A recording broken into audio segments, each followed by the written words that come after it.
হেই WhatsApp guys, কি অবস্থা সবার? আশা করি সকলে ভালো আছো।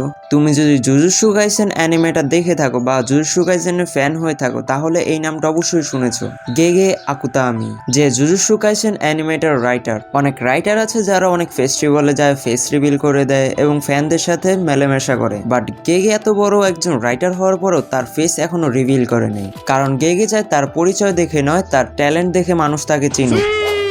আজকের ভিডিওতে আমরা তার জীবন সম্পর্কেই জানবো। তার জন্ম জাপানে 26শে ফেব্রুয়ারি 1992 সালে। বর্তমানে তার এজ প্রায় 31 বছর। গেগের ছোটবেলা থেকেই মাঙ্গার প্রতি অনেক ইন্টারেস্টেড ছিল, বিশেষ করে তার সোনেল মাঙ্গাগুলো বেশি পছন্দ ছিল। সোনেল বেসিক্যালি এক টাইপ অফ মাঙ্গা যেটা ইয়ং পিপলদের টার্গেট করে বানানো হয়ে থাকে, যেগুলোর স্টোরির মধ্যে অ্যাকশন টাইপ বেশি ছিল। ছোটবেলা থেকেই তার ওয়ান পিস এবং ব্লিচ অনেক ফেভারিট ছিল। সময় যাওয়ার সাথে সাথে সে হাই স্কুলে উঠে যায়। তখন থেকে সে নিজের আইডিয়া মোতাবেক মাঙ্গা স্টোরি এবং মাঙ্গা আর্ট করা শুরু করে দেয়। সে তার ক্যারিয়ার গ্রুপে মাঙ্গা আর্টিস্ট হয়ে এটা সে ফাইনাল করে রেখেছিল। 2014 সালে গেগে আকুতামি মাঙ্গা আর্টিস্ট ইউশিরো কানো এর অ্যাসিস্ট্যান্ট হয়ে যায়। সেখান থেকে আস্তে আস্তে সে দক্ষতা অর্জন করতে থাকে। দেন মাত্র 22 বছর বয়সে একটা মাঙ্গা পাবলিশ করে, যেটার নাম ছিল কামিশিরো শোসা। এরপরে তিনি কিছু মাঙ্গা রিলিজ করে, বাট 2016 সালে একটা মাঙ্গা রিলিজ করে। মাঙ্গাটার স্টোরি ছিল একটা কার্স চাইল্ড তার কার্স সরানোর জন্য একটা ম্যাজিক্যাল স্কুলে যায়। সে তার নিজের কার্স তো সরায়, বাট মানুষদের সাহায্যও করে। হেই ওয়েট, এটা স্টোরিটা জুজুৎসু কাইসেন 0 এর মতো লাগছে না? আরে লাগবে না কেন, এটাই তো সেই ফার্স্ট জুজুৎসু কাইসেনের 0 এর এপিসোডটা লিখেছিল, কিন্তু তখন এটার নাম ছিল Tokyo metropolis station cars technical school.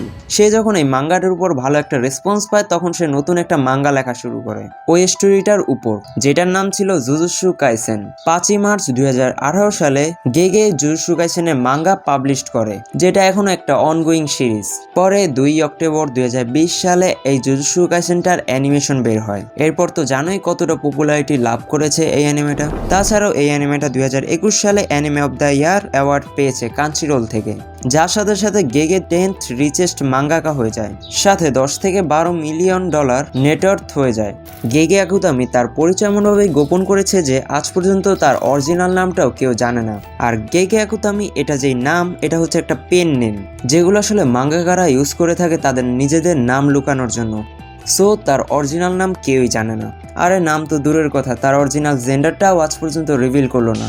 মানে সে ছেলে নাকি মেয়ে এটাও তো শিওর না, বাট অধিকাংশ মানুষের মতে সে একজন ছেলে। তার মাঙ্গার শেষে একটা একচোকালা বিড়াল দেখা যায়, এটা কি কারণে দেয় সেটা তো শুধুমাত্র গেগেই জানে। কিন্তু একবার সে বলেছিল এটার এক চোখ দেওয়ার কারণে তার আর্ট করতে একটু সুবিধা হয়।